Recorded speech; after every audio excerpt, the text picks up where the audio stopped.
नमस्कार, मैं अजय कुमार। भारत का नक्शा उठाकर देखेंगे तो बिल्कुल बीचों बीच में आपको हसदेव के जंगल दिखाई देंगे। इन्हें हसदेव अरण्य कहा जाता है। जमीन के ऊपर सैकड़ों वर्ग किलोमीटर में फैला हुआ यह घना जंगल है।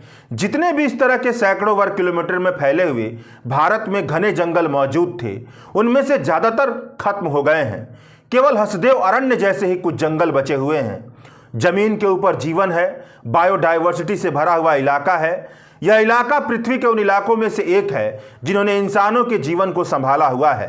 भारत के मानसून के मैकेनिज्म पर इस जंगल की वजह से अच्छा खासा प्रभाव पड़ता है। मगर हसदेव के जंगलों के नीचे करोड़ों टन कोयले का भंडार है।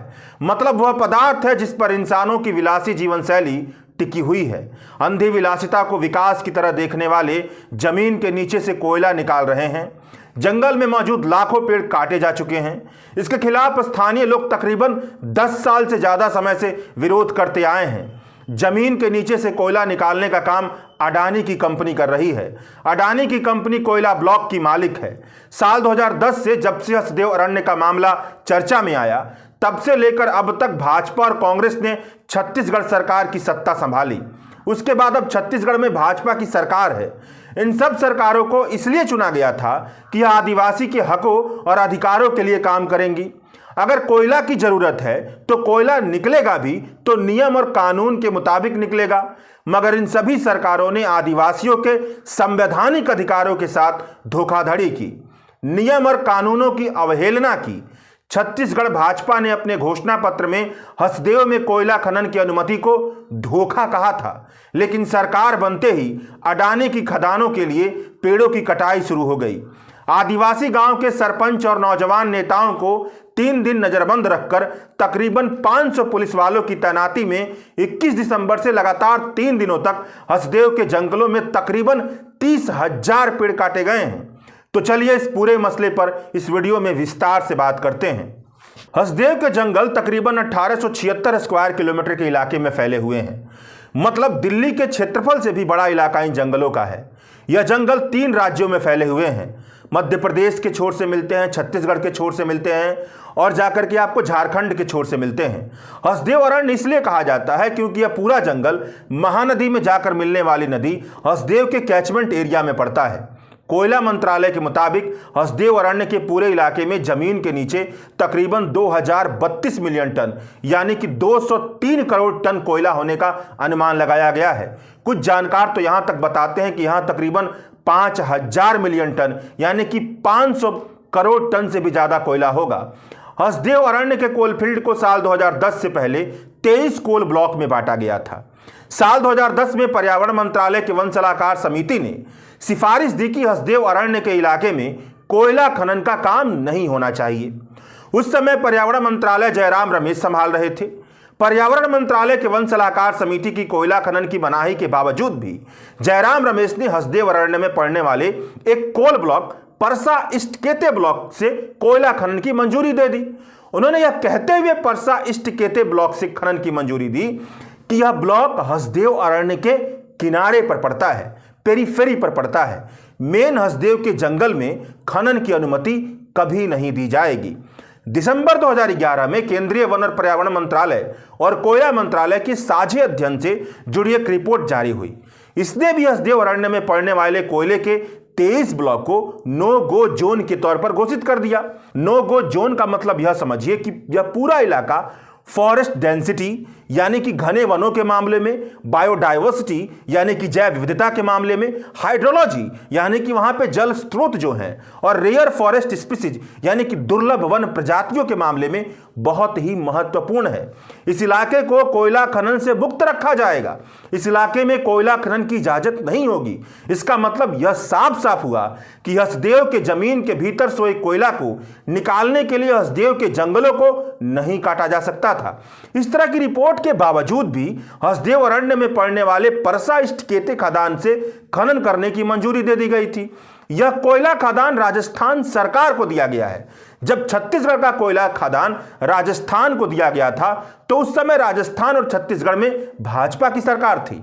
माइन डेवलपर ऑपरेशन ठेकेदार के तौर पर इस खदान का मालिकाना हक अडानी एंटरप्राइजेज के पास है। मतलब कोयला खनन करने के लिए भूमि अधिग्रहण से लेकर पर्यावरण स्वीकृति, वन स्वीकृति, इन सब की जिम्मेदारी अडानी की होगी और अडानी की कंपनी ही कोयला निकाल करके राजस्थान सरकार को सप्लाई करेगी। राजस्थान सरकार के कोयले का मालिक अडानी एंटरप्राइजेज कैसे बन गया, इसकी भी बड़ी पेचीदा कहानी है जिसमें भ्रष्टाचार के कई परतों की संभावना दिखती है, तो थोड़ा उसे भी समझ लीजिए। याद कीजिए साल 2014 का चुनाव प्रचार, जब भाजपा अपने चुनाव प्रचार के दौरान कहा करती थी कि कांग्रेस के कोयला घोटाले ने देश के मुंह पर कालिक पोत दिया है। साल 2014 से पहले यूपीए सरकार कोयले की खानों की नीलामी नहीं करवाती थी। इसके बदले वह गुपचुप तरीके से, यानी बड़े ही अपारदर्शी उपयुक्त तरीके से, बहुत ही कम रॉयल्टी पर उद्योगों को कोयले की खान आवंटित कर देती थी। अगर पारदर्शी ढंग से कोयले की खानों की नीलामी करवाई जाती तो सबसे ज्यादा बोली लगाने वाले को कोयले की खानें मिलती, सरकार को ज्यादा से ज्यादा राजस्व हासिल होता।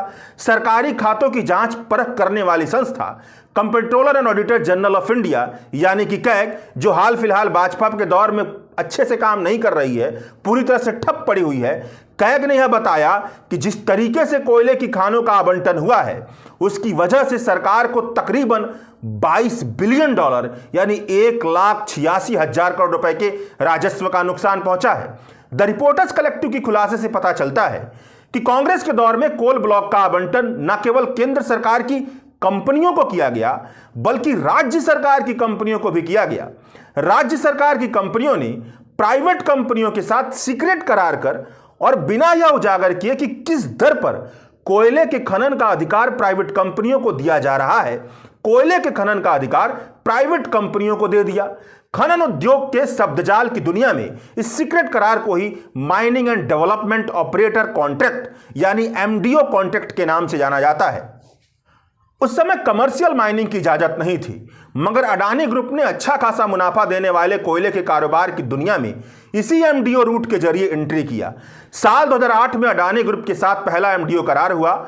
समय बीतता चला गया और गौतम अडानी सबसे ज्यादा एमडीओ करार करने वाले कारोबारियों में से एक बन गए। मौजूदा समय में अडानी ग्रुप के पास 9 एमडीओ करार हैं, जिसके तहत उनके पास 2800 मिलियन मैट्रिक टन कोयला खनन का अधिकार है। इसी एमडीओ रूट के तहत अडानी एंटरप्राइजेज को राजस्थान की कोयले का अधिकार मिल गया था। भाजपा की वसुंधरा राजे की राजस्थान सरकार ने राजस्थान विद्युत उत्पादन निगम लिमिटेड और अडानी एंटरप्राइजेज लिमिटेड के साथ मिलकर के एक ज्वाइंट वेंचर बनाया था। इस ज्वाइंट वेंचर का नाम राजस्थान कोलरेज लिमिटेड था। मतलब ऊपर खादान राजस्थान सरकार का था, लेकिन ज्वाइंट वेंचर बना करके एमडीओ के रूट के तहत खनन से जुड़ा सारा मालिकाना हक अडानी एंटरप्राइजेज लिमिटेड को सौंप दिया गया था। जबकि नियम यह था कि राज्य सरकार की कंपनी किसी भी प्राइवेट कंपनी को कमर्शियल उत्पादन के लिए कोयला आवंटन नहीं कर सकती है।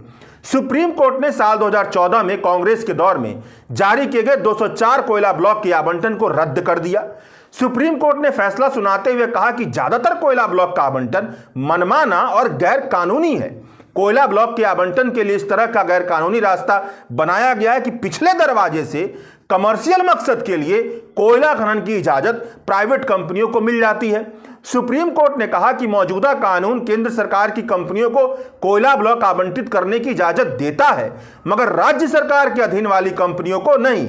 साल 2014 में भाजपा चुनाव जीतकर आई।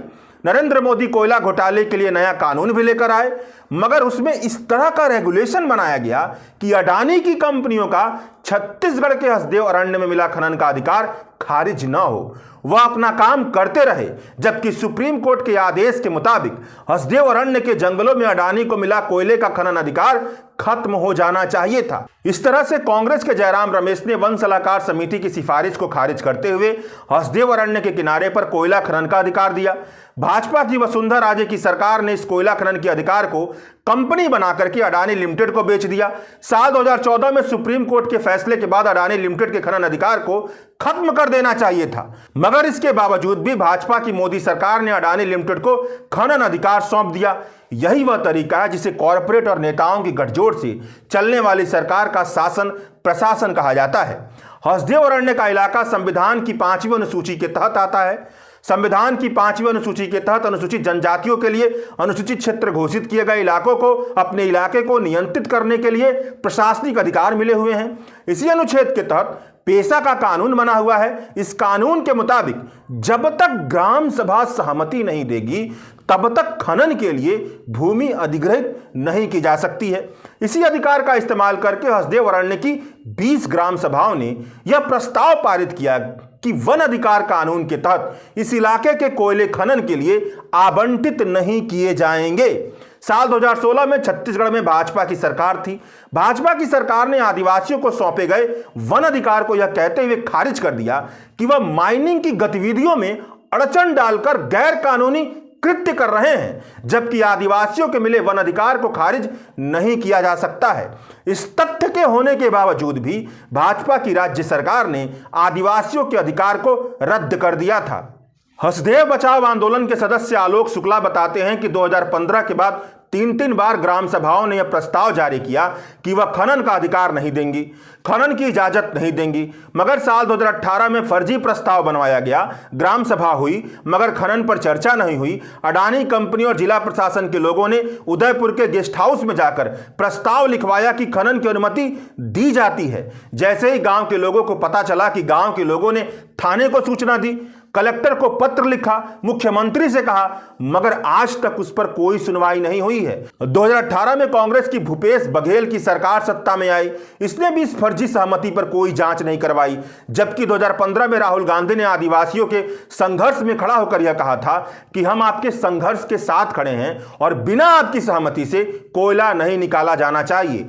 फर्जी ग्राम सभा की जांच और उस पर कार्रवाई के लिए 75 दिनों तक लोगों ने धरना दिया, मगर प्रशासन का कोई भी व्यक्ति इस धरने को सुनने नहीं आया और फर्जी ग्राम सभा के आधार पर ही वन स्वीकृति की प्रक्रिया आगे बढ़ती रही।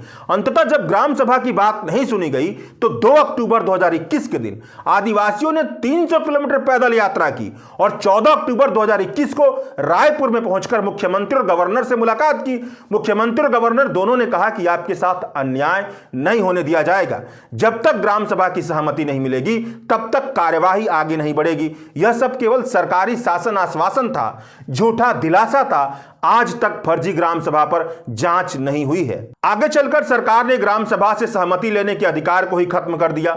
1957 के कोल बेरिंग एरिया एक्ट के मुताबिक भूमि अधिग्रहण की प्रक्रिया हो रही है, जहां पर ग्राम सभा की स्वीकृति लेने की जरूरत नहीं है। मतलब आदिवासियों के संवैधानिक अधिकार को कुचलकर वहां खनन किया जा रहा है और खनन के लिए वनों की कटाई हो रही है। 2012 में परसा स्थित केते बासान के प्रथम चरण के खनन की अनुमति मिली थी। 781 हेक्टेयर में तकरीबन 140 मिलियन टन कोयला खनन की अनुमति दी गई थी। 15 साल बाद जब यहां से कोयला निकाल लिया जाता और पूरे इलाके का फॉरेस्टेशन हो जाता, वनीकरण हो जाता, उसके बाद दूसरे चरण की खनन की प्रक्रिया शुरू होती। यह काम साल 2028 में होता, मगर साल 2022 में ही दूसरे चरण की अनुमति दे दी गई। अब सवाल यह बनता है कि यह क्यों हुआ। सवाल यह भी बनता है कि प्रथम चरण के 140 मिलियन टन में से केवल 82 मिलियन टन का कोयला निकाला गया है। तो सवाल यह भी बनता है कि बाकी कोयला कहां गया। अडानी से सवाल नहीं पूछा गया, न भाजपा सरकार ने पूछा, न ही कांग्रेस सरकार ने पूछा। यह क्या हो रहा है और देश का कोयला कहां जा रहा है, इस पर कोई सवाल जवाब नहीं हुआ। नियम कानून सबको अलग रख करके हसदेव अरण्य के इलाके में परसा स्थित केते बासान कोयला ब्लॉक के दूसरे चरण के खनन और परसा कोल ब्लॉक की खनन के लिए वनों की कटाई की जा रही है। इसमें तकरीबन 4.5 लाख के आसपास वन काटे जाएंगे। आलोक शुक्ला का कहना है कि 21 दिसंबर को परसा स्थित केते बासान के दूसरे चरण के कोयला खनन के लिए 91 हेक्टेयर जमीन पर वनों की कटाई शुरू हुई। बिना ग्राम सभा की सहमति की कटाई शुरू हुई। 500 पुलिस वालों की तैनाती में 500 इलेक्ट्रिक आरा मशीनों ने तकरीबन 30,000 पेड़ काट दिए, जबकि आधिकारिक आंकड़ा कहता है कि 15,000 बताया जा रहा है। छत्तीसगढ़ की मौजूदा भाजपा सरकार कह रही है कि वनों की कटाई की अनुमति पिछले राज्य सरकार यानी कांग्रेस ने दिया था। कांग्रेस तब कहा करती थी कि कोयला खनन की इजाजत केंद्र सरकार से मिली हुई है, केंद्र सरकार को रोकना चाहिए। जबकि आलोक शुक्ला यह बताते हैं कि नियम यह कहता है कि जब तक राज्य सरकार का फाइनल आदेश नहीं आएगा तब तक केवल केंद्र सरकार की अनुमति से कोयला खनन के लिए वनों की कटाई नहीं की जा सकती है। इन सभी तकनीकी बातों के अलावा साफ सुथरी बात यह भी है कि पर्यावरण मंत्रालय की वन सलाहकार समिति सबने हसदेव अरण्य में कोयला खनन की मनाही की, मगर उसके बावजूद भी कांग्रेस और भाजपा की सरकार ने ऐसा होने दिया। यह विनाश सिर्फ एक पूंजीपति के जिद के लिए है, जो हसदेव से ही कोयला निकालकर मुनाफा कमाना चाहता है, जो हसदेव के असंख्य जीव जंतुओं का घर है, हमारी सांसें जिससे चलती हैं। उसका ऐसा विनाश प्रकृति कभी नहीं माफ करेगी। यह आलोक शुक्ला का बयान है, जो हसदेव बचाओ आंदोलन से जुड़े हुए हैं।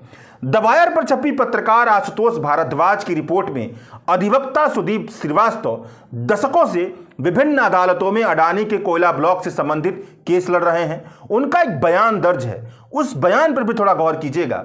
अडानी के कोयला ब्लॉक की संचयी उत्पादन क्षमता, cumulative production capacity 100 million ton प्रति वर्ष है, जो कोल इंडिया लिमिटेड की कई सहायक कंपनियों से कहीं ज्यादा है।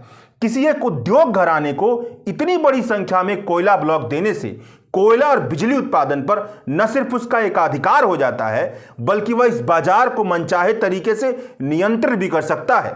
हसदेव क्षेत्र से उत्पन्न कोयले की सप्लाई केवल सरकारी कंपनियों को नहीं होती, यह कोयला अडानी समूह अपने बिजली प्लांट के लिए भी ले जाता है।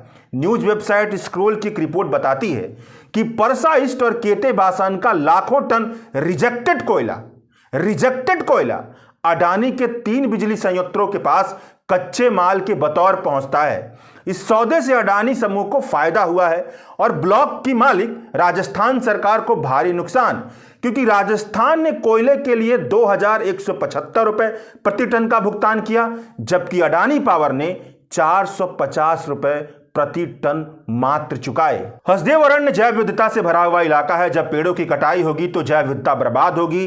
कई तरह की विलुप्तप्राय प्रजातियां वहां पर रहती हैं, उनका भी अस्तित्व खत्म हो जाएगा। यह जंगल हसदेव नदी का कैचमेंट एरिया है। जब बड़े पैमाने पर लाखों टन पेड़ काटे जाएंगे तो सॉइल इरोजन की गति में बहुत तेजी से बढ़ोतरी होगी। हसदेव नदी पर बने बांध की वजह से करीब 4 लाख हेक्टेयर जमीन की सिंचाई होती है। जब मिट्टी का अपरदन बढ़ेगा तो सिंचाई बाढ़ में तब्दील हो जाएगी। अभी हाल ही में भारत सरकार की वन्य जीव संस्थान ने भी कहा कि हसदेव अरण्य को खनन से मुक्त रखना चाहिए। अगर खनन से मुक्त नहीं रखा जाएगा तो कई तरह के पर्यावरणीय संकट उभरेंगे। साथ में हसदेव अरण्य हाथियों के रहवास का एक प्रमुख इलाका है। जब वनों की कटाई होगी तो हाथी और मानव संघर्ष भी बहुत ज्यादा बढ़ जाएंगे। स्थानीय खबरें बता रही हैं कि हाथी मानव संघर्ष बहुत ज्यादा बढ़ गए हैं, कि छत्तीसगढ़ में देश के 1% हाथी हैं और मानव हाथी संघर्ष की घटनाएं 15% हैं। चलते चलते एक और बात, आप में से कई लोग पूछेंगे कि जब कोयला उत्पादित नहीं होगा तो विकास का ईंधन चलेगा कैसे? तो इसका जवाब यह है कि जितना बिजली संयंत्रों के लिए कोयला चाहिए, उससे बहुत ज्यादा भारत में कोयला उत्पादित हो रहा है। कोयले के प्रोडक्शन की दिक्कत नहीं है, कोयले की मैनेजमेंट की दिक्कत है। और दूसरी बड़ी बात यह कि जलवायु संकट की वजह से बहुत सारे देश कोयले को ईंधन के तौर पर पीछे छोड़ना चाहते हैं। कोयले की भी एक बहुत लंबी चौड़ी पॉलिटिक्स है, इसकी भी एक कहानी है। समय कम है, इसलिए इस पूरी बहस को यहीं पर विराम देते हैं। फिर कभी इस पर विस्तार से बात की जाएगी। शुक्रिया।